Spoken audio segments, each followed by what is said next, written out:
Në kuadër të planit të përbashkët operacional Plazhi i Lirë, shërbimet e komisariatëve të policisë në Durrës dhe Kavaj kanë vijuar me intensitet kontrollet përgjatë vijës bregdetare për të garantuar lirimin dhe aksesin e hapësirave publike që janë zënë në mënyrë të palishme.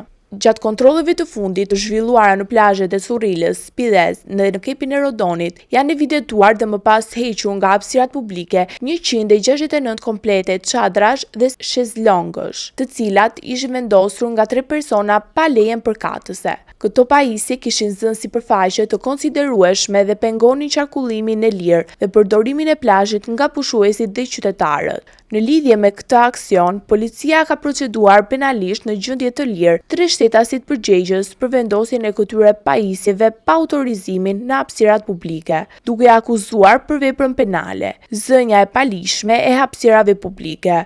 Përveç ndëshkimeve ligjore, këta persona do të përballen dhe me sanksione administrative dhe konfiskimin e pajisjeve të sekuestruara. Zyrtarët e policisë së shtetit theksojnë se aksionet e tilla janë pjesë e një strategjie më të gjerë për të garantuar se plazhet janë të aksesueshme dhe të sigurta për të gjithë qytetarët dhe pushuesit gjatë sezonit veror.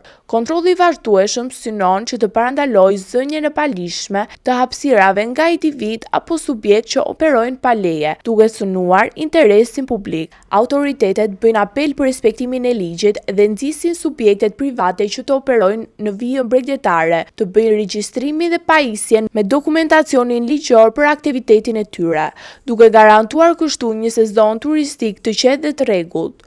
Policia konfirmon se kontrollet do të vijojnë përgjatë gjithë sezonit, duke u përqendruar në zonat më të frekuentuara dhe duke bashkëpunuar me institucione lokale dhe ato përgjegjës për menaxhimin e hapësirave publike. Qytetarët mund të kontaktojnë policinë për çdo informacion apo për të raportuar raste të zënjes së palishme të plazheve.